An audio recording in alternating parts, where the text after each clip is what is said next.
नमस्कार दोस्तों, मैं संतोष कुमार एग्जाम कार्ड में एक बार आपका फिर से स्वागत करता हूं। दोस्तों, इन दिनों हम लोग जीडी के पेपर को डिस्कस कर रहे हैं जो जनवरी से फरवरी तक आयोजित किए गए थे। तो जो जनवरी से फरवरी तक जो आयोजित हुए थे, उन्हीं में से एक पेपर है जो 17 जनवरी को दूसरी शिफ्ट में जो पेपर हुआ था 17 जनवरी 2023 को, उसी पेपर को अब हम यहाँ पर सॉल्व करने के लिए जा रहे हैं या जिस पर डिस्कस करने के लिए जा रहे हैं। तो हमारा जो पहला प्रश्न है, डेकाथलॉन में कितनी स्पर्धाएं यानी इवेंट्स होती हैं। तो सबसे पहली बात ये कि डेकाथलॉन है क्या चीज़। तो यहां पर मैं आपको बता दूं कि जो डेकाथलॉन है वो यहां देखिए कि इसमें जो स्पर्धाएं हैं, सबसे पहले स्पर्धाओं को ले लें। ये स्पर्धाएं कितनी हैं? 10 हैं। अब हम लोग देखते हैं कि जो डेकाथलॉन है क्या। तो डेकाथलॉन ये एक संस्था है। क्या है ये? संस्था है। क्या बनाती है ये संस्था? ये संस्था खिलाड़ियों के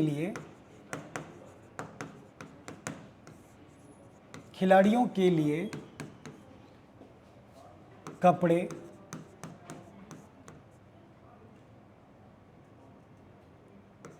जूते और अन्य सामग्री बनाती है। क्या बनाती है? अन्य सामग्री बनाने का काम करते हैं। खिलाड़ियों के लिए कपड़े बनाते हैं, जूते बनाते हैं और अन्य सामग्री बनाने का काम ये करते हैं। अब सबसे बड़ी बात है कि जो कंपनी है, जो संस्था है, वो डेकाथलॉन बोली जाती है। ये कितनी स्पर्धाएं करवाते हैं। अब स्पर्धाएं भी क्यों कराते हैं? क्योंकि कपड़े बना रहे हैं, खिलाड़ियों के लिए बना रहे हैं। तो नो डाउट ये खिलाड़ियों के लिए जब ये कपड़े बना रहे हैं तो खिलाड़ियों के लिए कुछ स्पर्धाएं भी रखी जाती हैं ताकि कपड़ों की फ्लेक्सिबिलिटी, जूतों की मजबूती और सारी चीज़ों को परख सकें, जांच सकें। तो यहाँ पर ये स्पर्धाएं जो कराते हैं, तो आप देखेंगे कि यहां पर एक तरीके से चार रेस की स्पर्धाएं। कितनी? 4 रेस की स्पर्धाएं कराते हैं और 6 फील्ड की स्पर्धाएं कराते हैं। कितनी? 6 फील्ड की स्पर्धाएं कराने का काम करते हैं। इसमें अलग अलग ट्रैक पे 100 मीटर, 200 मीटर, 250 मीटर, 300 मीटर के ट्रैक पे दौड़ाते हैं प्लेयर को, कपड़ों की परख करते हैं, उनकी मजबूती की। उसी तरीके से फील्ड की भी देखते हैं ये, जैसे कि बॉक्सिंग है या क्रिकेट है या फुटबॉल है या जो भी है, इन सब चीज़ों को जांचने परखने के बाद ही ये अपने कपड़ों को ओके करते हैं बनाने के लिए। तो यहाँ जो डेकाथलॉन है, इसमें स्पर्धाएं कितने इवेंट्स हो गए बेटा? 10।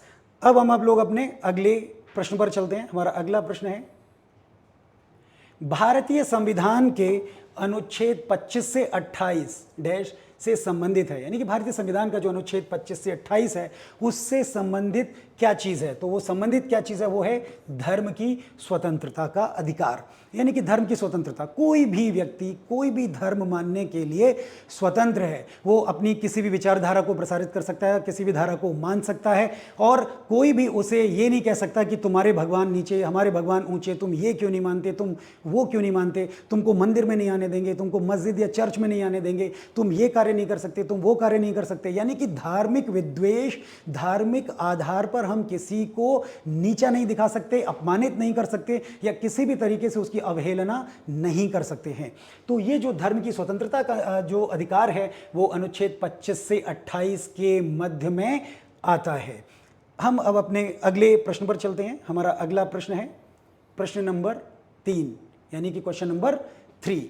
नवंबर 2022 तक की स्थिति के अनुसार, कितना? नवंबर 2022 की स्थिति तक के अनुसार बसवराज बोम्मई भारत राज्य के मुख्यमंत्री थे। तो किस राज्य के थे? तो बसवराज बोम्मई। हम लोग सब जानते हैं कि जो बीएस बोम्मई हैं वो कहाँ के हैं। तो वो आप मान के चलिए कि कर्नाटक के मुख्यमंत्री हैं। कहाँ के मुख्यमंत्री हैं? ये कर्नाटक के मुख्यमंत्री हैं। और ये कर्नाटक के जो मुख्यमंत्री हैं, तो ये मान के चलिए कि बीजेपी के लीडर हैं, भारतीय जनता पार्टी का प्रतिनिधित्व करते हैं और बड़े पैमाने पर इन्होंने कर्नाटक में अपनी जो एक जो विचारधारा है उसको भी क्रियान्वित करने का बहुत बड़े स्तर पर कार्य किया है। तो हमारा जो क्वेश्चन नंबर 3 है उसका जो उत्तर है यानी ऑप्शन 4 यानी कि कर्नाटक ही सही है। अब हम अपने अगले प्रश्न की ओर बढ़ते हैं।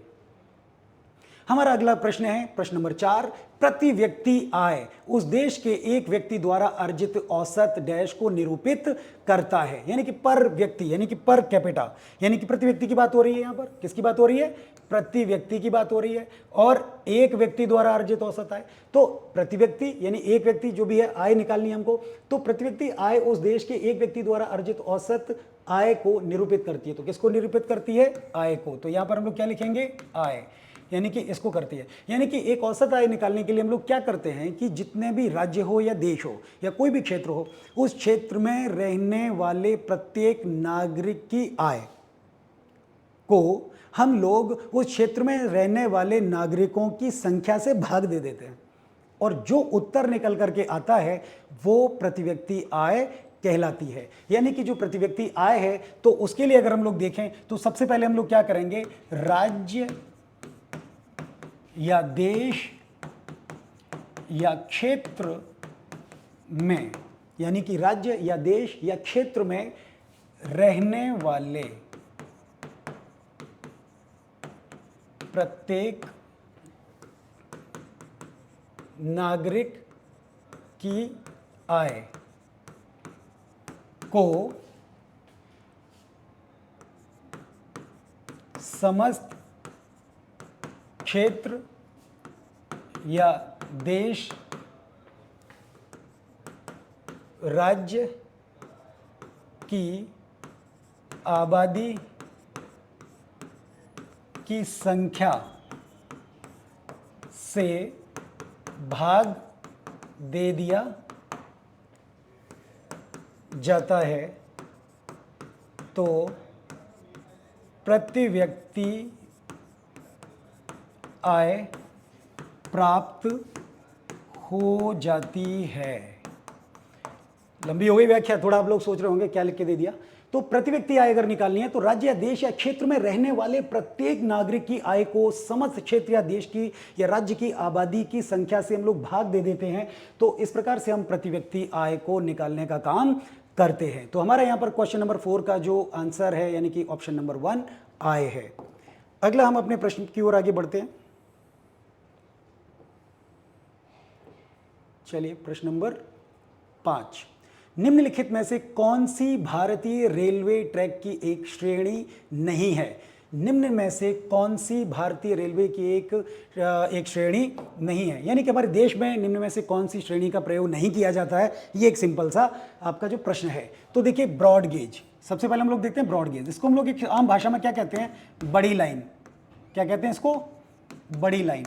इसको हम लोग बड़ी लाइन के नाम से जानते हैं। उसी हिसाब से अगर हम लोग देखें मीटर गेज, मीटर गेज किसको कहते हैं, दो पटरियों के बीच की जो दूरी है, कम से कम दो पटरियों के जो बीच की जो दूरी है, इस दूरी को कितना होना चाहिए, 1 मीटर तक।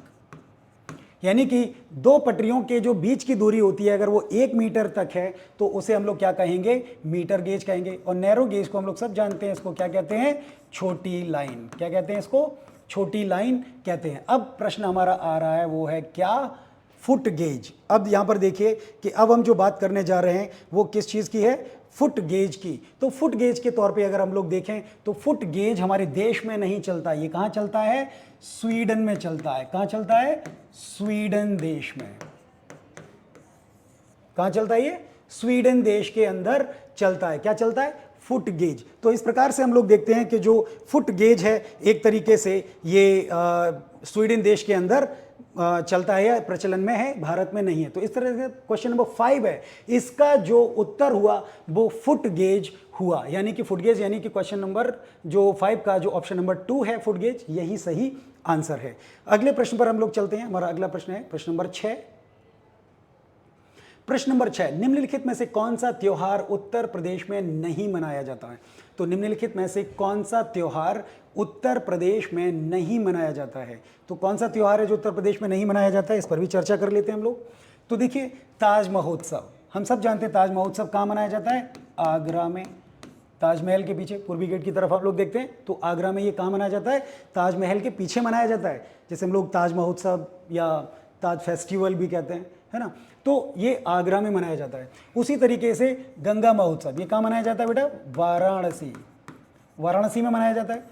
और हम लोग देखते हैं कि वाराणसी में जिस तरीके से आरती वगैरह का कार्यक्रम जो होता है और गंगा की पूजा वगैरह का होता है, सांस्कृतिक उत्थान की बात करते हैं, कई तरीके की चर्चाएं होती हैं और कई तरीके के काव्य पाठ भी होते हैं इस महोत्सव में। तो वाराणसी के अंदर मनाया जाता है। उसी तरीके से बुद्ध महोत्सव, जो बुद्ध महोत्सव है वो उत्तर प्रदेश के कहाँ मनाया जाता है बेटा, कुशीनगर में। कुशीनगर, निर्वाण प्राप्त हुआ था बुद्ध को, तो ये कुशीनगर में इस तरीके से जो बुद्ध महोत्सव है वो कुशीनगर नगर में आयोजित किया जाता है। अब जो नहीं आयोजित किया जाता है वो आप देखिए, जो नहीं आयोजित किया जाता है तो कौन सा नहीं आयोजित किया जाता है? नुआखाई। अब नुआखाई देखिए कहाँ होता है, तो ये पश्चिमी उड़ीसा में होता है। कहाँ होता है बेटा?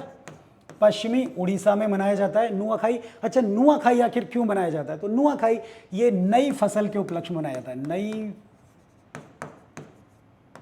फसल के उपलक्ष्य में। नई फसल जब पैदा होती है तो उसके उपलक्ष्य में एक नुआखाई नाम का जो त्योहार है, यानी कि जो एक सेलिब्रेशन है, वो मनाया जाता है नुआखाई। तो निम्नलिखित में से कौन सा त्योहार उत्तर प्रदेश में नहीं मनाया जाता? तो नुआखाई नहीं मनाया जाता है। चलिए अब हम लोग अपने अगले प्रश्न की ओर बढ़ते हैं। हमारा अगला प्रश्न है प्रश्न नंबर 7।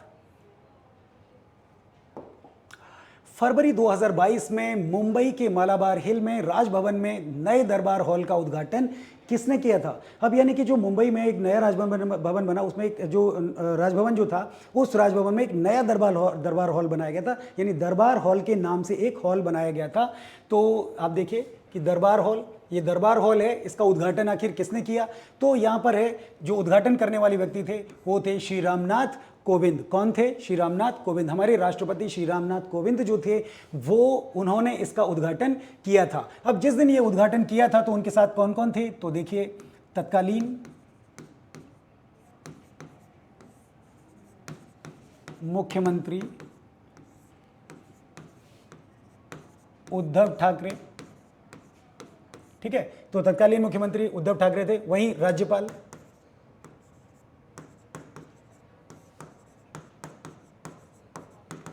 भगत सिंह कोश्यारी, तो ये लोग भी मौजूद थे, यानी कि तत्कालीन मुख्यमंत्री उद्धव ठाकरे, राज्यपाल भगत सिंह कोश्यारी, ये लोग भी मौजूद थे। श्री रामनाथ कोविंद जब इन्होंने देश को यानी प्रदेश को ये समर्पित किया था नया दरबार हॉल जो मुंबई के मालाबार हिल में ये राजभवन के अंदर बनाया गया था। तो ऑप्शन जो हमारा है 7 का वो 2, श्री रामनाथ कोविंद। अगले प्रश्न पर हम लोग जाते हैं। जल का विद्युत अपघटन डैश का एक उदाहरण है, यानी कि जल का जो विद्युत अपघटन है उस वो किस चीज का उदाहरण है? तो हम लोग देखते हैं कि जल का जो विद्युत अपघटन होता है वो वियोजन अभिक्रिया का है। किसका उदाहरण है ये भैया?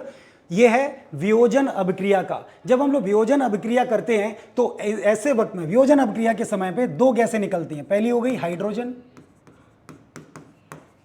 और दूसरी जो गैस है वो है ऑक्सीजन। ये कई बार एग्जाम में आ जाता है बेटा, पूछ लेते हैं कि जब विद्युत का अपघटन होता है तो कौन सी गैस निकलती है? तो हाइड्रोजन निकलती है और ऑक्सीजन निकलती है। इसमें हाइड्रोजन का रेशो क्या है? 2, ऑक्सीजन का कितना है? 1। तो अगर रेशो भी आ जाता है तो आप इसको लिख दीजिए कि 2:1। तो इस प्रकार से देखें कि जल का विद्युत अपघटन अगर होता है तो वो कब होता है? जब वो वियोजन अभिक्रिया करता है। हम लोग अब अगले प्रश्न की ओर बढ़ते हैं। हमारा अगला प्रश्न है, निम्नलिखित में से किस तरल का पृष्ठ तनाव सबसे अधिक होता है? तो जो सबसे अधिक पूछा जा रहा है सबसे, वो कौन सा है? वो है हमारा जल। कौन सा होता है? जल। यानी कि जो जल का जो पृष्ठ तनाव है, किसका? जल का पृष्ठ तनाव सबसे ज्यादा कितना है? ये पृष्ठ तनाव। अगर किसी तरल पदार्थ जो सबसे ज्यादा पृष्ठ तनाव वाला जो अगर कोई तरल पदार्थ है तो वो जल यानी कि पानी है। अब आप देखिए कि 4 डिग्री सेल्सियस पर पृष्ठ तनाव सबसे अधिक होगा। किसका? जल का। जल का पृष्ठ तनाव 4 डिग्री सेल्सियस पर सबसे अधिक होगा। तो आप ये देखिए कि 4 डिग्री सेल्सियस पर जल का पृष्ठ तनाव सबसे अधिक होता है। तो हमारा जो उत्तर है क्वेश्चन नंबर 9 का, तो ऑप्शन 4 में भी जल, इसको हमने फिर इसको टिक किया है। क्यों किया है मैंने आपको बता दिया है। अब हम अपने अगले प्रश्न पर चलते हैं। हमारा अगला प्रश्न है, विश्व के जल संसाधनों में भारत का अंश कितना है? तो जो विश्व में जल संसाधन है उनमें भारत का अंश यहां पर पूछा जा रहा है कि जो भारत की जो हिस्सेदारी है वो कितनी है? तो भाई देखिए आप यहां पर समझ लीजिए वो है 4% की। कितनी है? 4% की। अगर हम लोग देखें समस्त जनसंख्या का, समस्त विश्व की समस्त जनसंख्या का 18% भारत के पास है।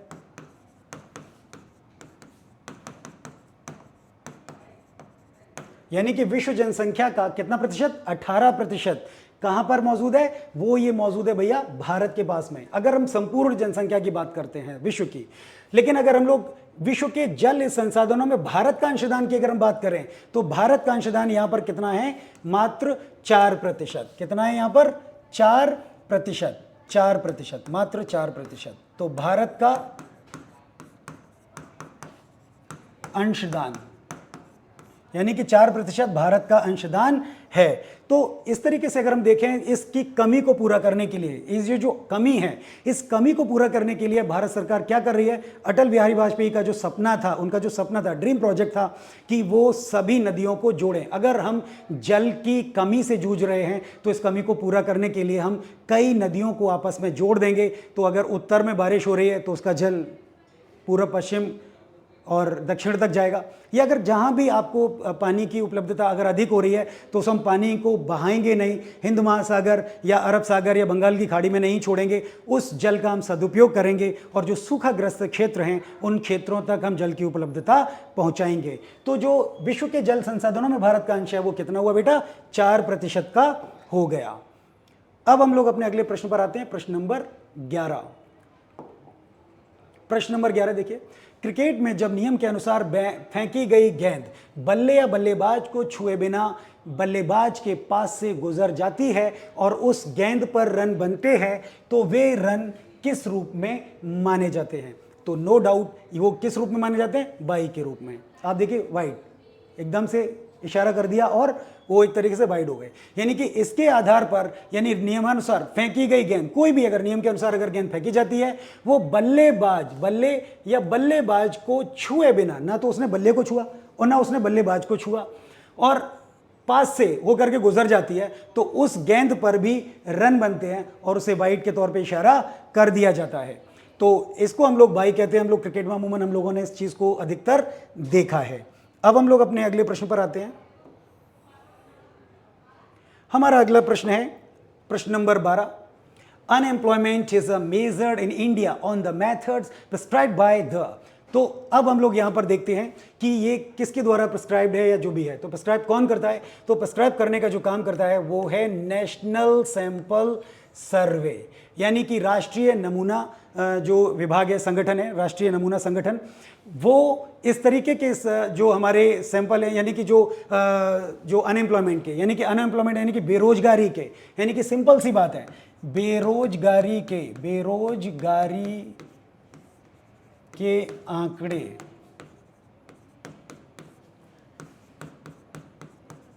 राष्ट्रीय नमूना संगठन।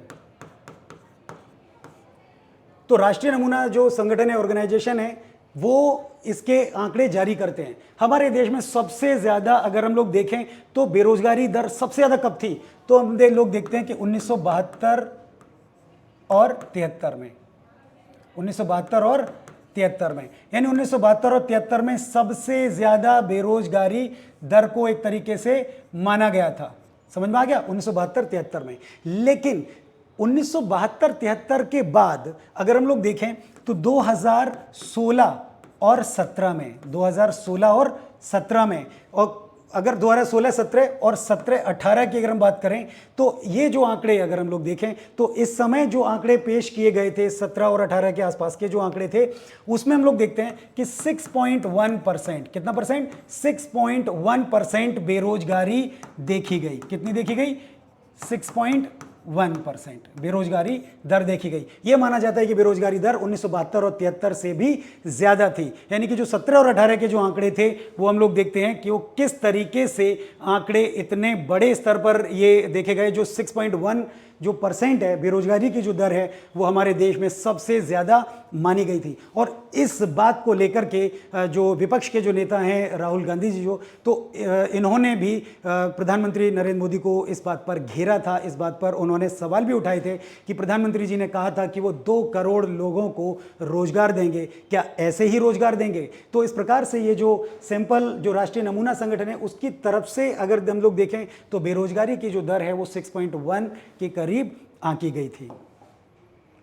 अब हम लोग अपने अगले प्रश्न पर चलते हैं। हमारा अगला प्रश्न है, ये आ गया आपकी स्क्रीन पर।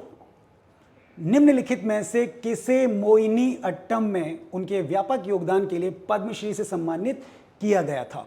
तो निम्नलिखित में से किसके लिए? मोहिनीअट्टम के लिए, है ना। क्या दिया गया उनको? पद्मश्री दिया गया है। तो यहाँ पर ये नाम आता है कनक रेले जी का। तो कनक रेले कहाँ की रहने वाली थी? केरल की।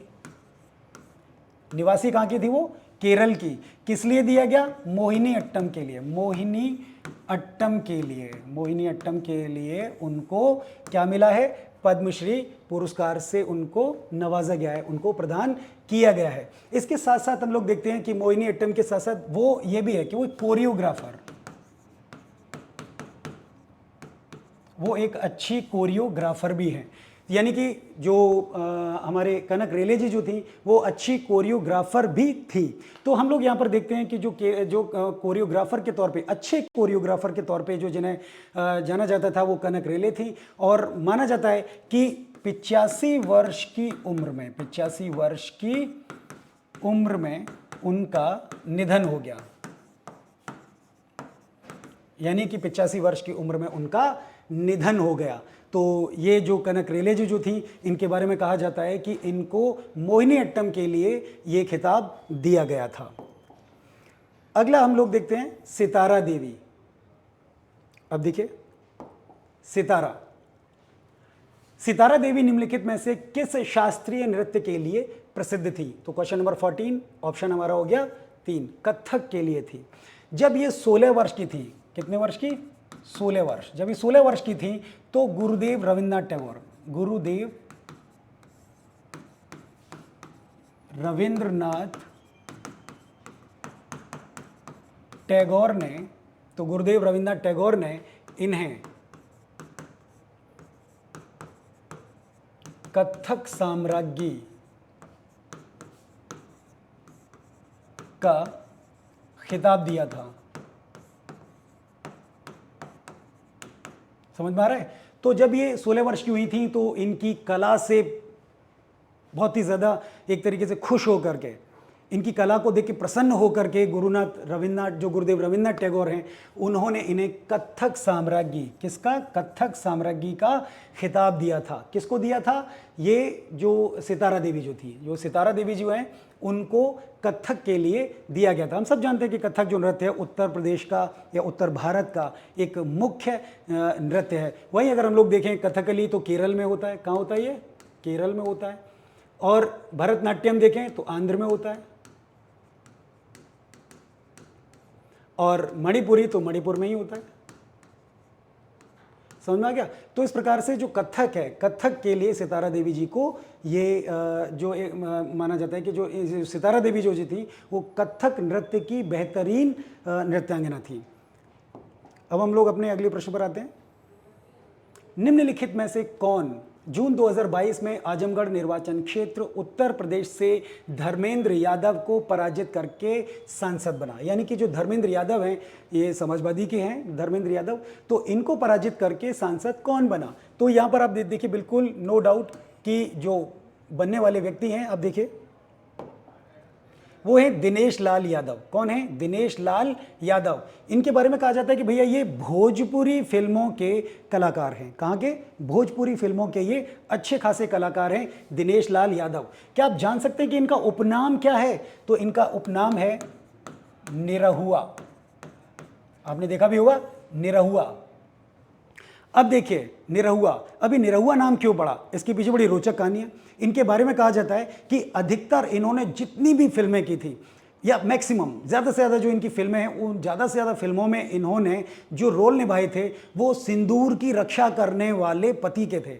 यानी कि एक ऐसा पति जो लॉयल था, एक ऐसा पति जो पत्नी व्रता था। तो ऐसे पत्नी व्रता पति का रोल निभाने की वजह से इनका नाम क्या पड़ा, निरहुआ पड़ा था, क्योंकि निरहुआ का मतलब होता है सिंदूर की लाज रखने वाला पति। तो सिंदूर की लाज रखने वाला निरहुआ। अब यहां पर देखेंगे कि निरूह, हिंदी में निरूह किसे कहते हैं, हिंदी में आपने देखा होगा, तो हिंदी में निरूह कैसे कहते हैं, तो निरूह कहते हैं सिंदूर को। किसको कहते हैं, सिंदूर को।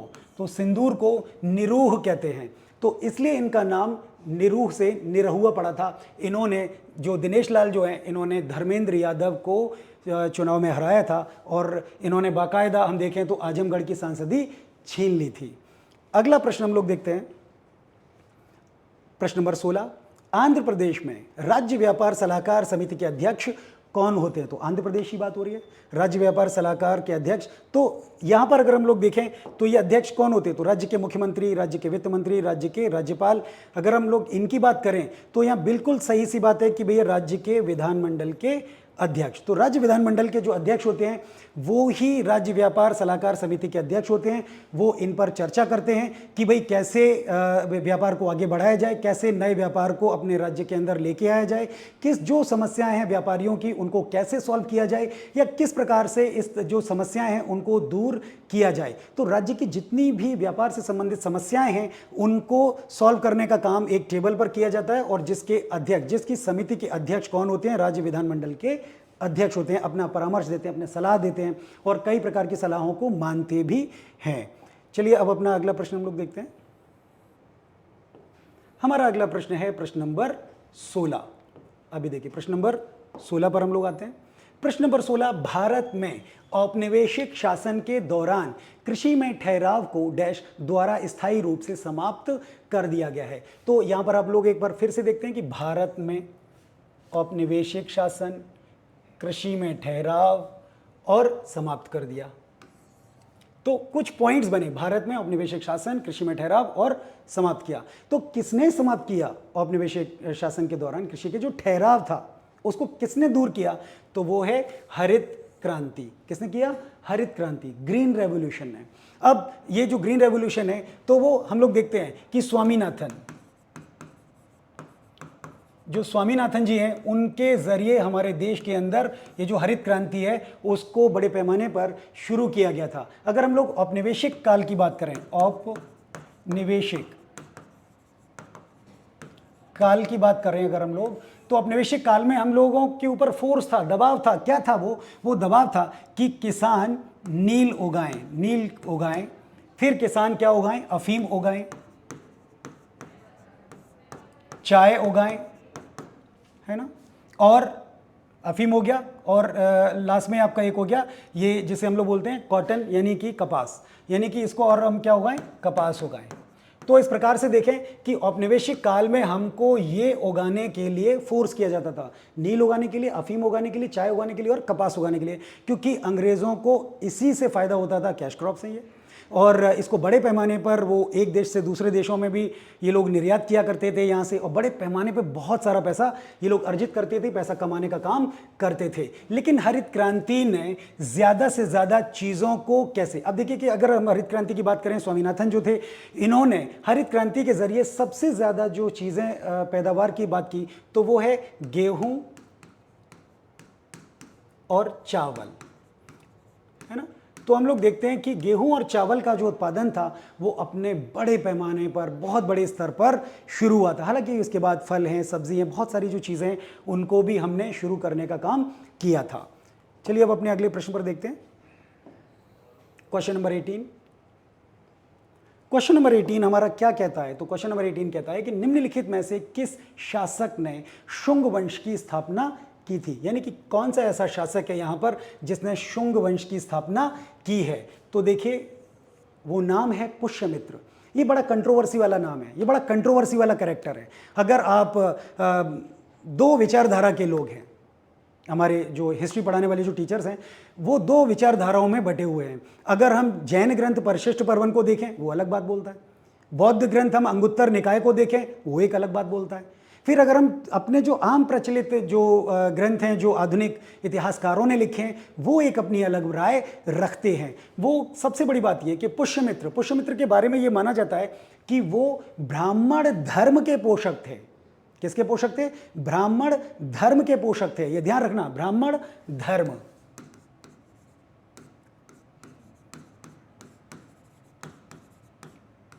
ब्राह्मण धर्म के पोषक थे, यानी कि वो ब्राह्मण धर्म के पोषक हैं, ब्राह्मण नहीं हैं। यानी कि सिंपल सी बात है, ब्राह्मण नहीं है पर ब्राह्मण धर्म के पोषक हैं। हम ब्राह्मण नहीं हैं लेकिन फिर भी हम हिंदू धर्म को मानते हैं, ब्राह्मण धर्म को मानते हैं।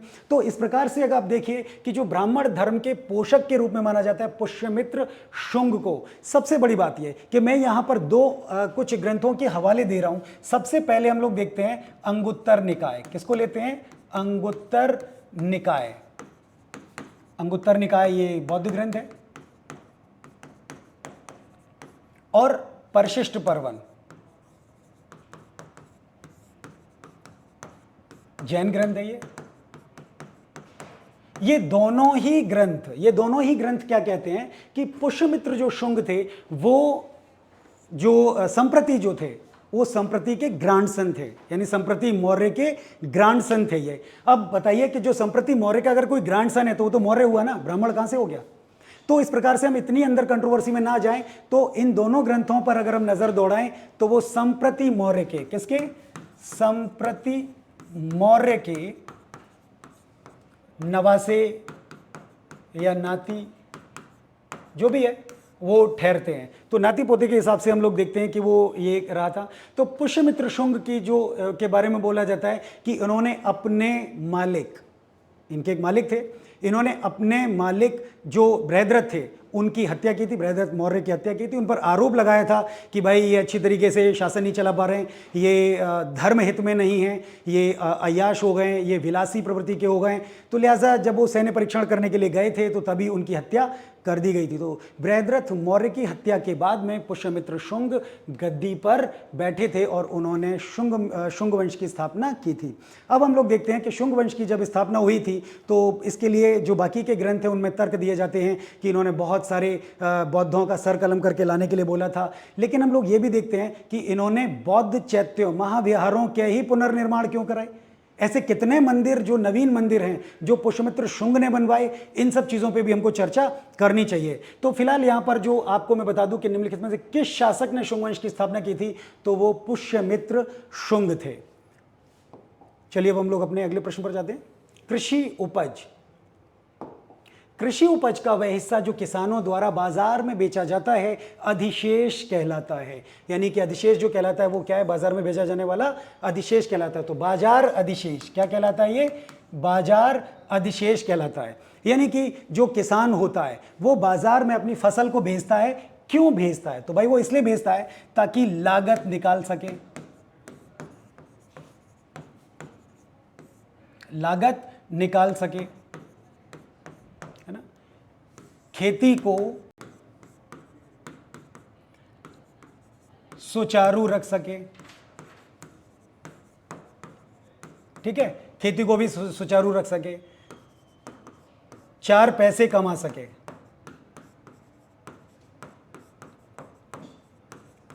तो ये जो सारी चीजें है ना, तो आप ही देखिए कि लागत निकाल सके। भाई वो बीज ला रहा है, पानी दे रहा है, कंपोस्ट है, पेस्टिसाइड्स हैं, बहुत सारी चीजें हैं, उसके खर्चे होते तो वो तो कहीं ना कहीं से निकालेगा।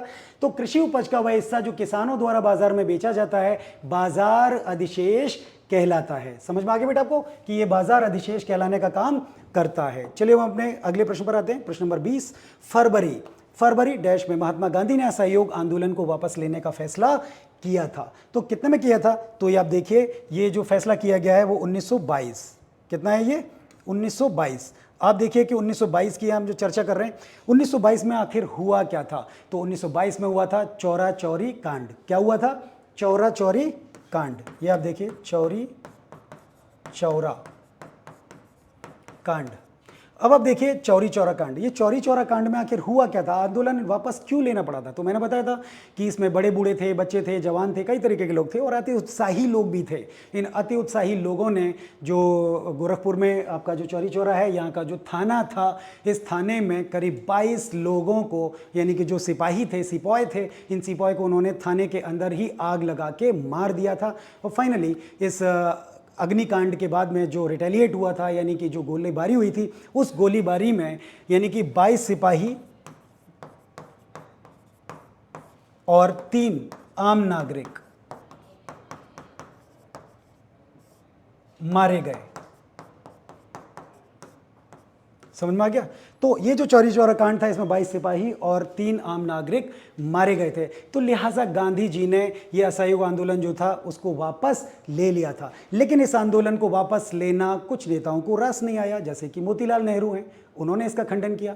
सुभाष चंद्र बोस हैं, उन्होंने भी कहा कि तो गलत है। जब पीक पर था आंदोलन, जब हम सब कुछ अपने हाथों में, सब कुछ अपने मुताबिक करते आ रहे थे, लिहाजा इस आंदोलन को वापस क्यों ले लिया गया था? ये लेना गलत हो गया, क्योंकि हमने, अगर कहीं कोई घटना होती है, हम किसी एक घटना के लिए पूरे देश को दंडित नहीं कर सकते हैं। तो ऐसा कुछ उन्होंने कहा था। तो यहाँ पर हम लोग देखते हैं कि जो फरवरी में महात्मा गांधी ने असहयोग आंदोलन को जो वापस लिया था, वो 1922 की घटना थी। तो यहाँ पर मैंने अब आपको जो हमारे प्रश्न हैं, इनको मैंने आपको बता दिया, अच्छी तरीके से आपको समझ में भी आ गया होगा। तो अब मैं अपनी बात को यहीं पर ख़त्म करने के लिए जा रहा हूँ। तो आई होप कि आपको ये सारी चीज़ें जो हैं समझ में आ गई होंगी। तो अब मैं आपको जो एक किताब के बारे में बताने जा रहा हूँ, best book for SSC constable GD के लिए, ये अग्रवाल एग्जाम कार्ड की तरफ से आपके लिए पेश की गई है। CRPF, BSF, CISF, SSB, ITBP और एसएसबी, एनसीबी, सिपाही के लिए ये स्पेशली बनाई गई है।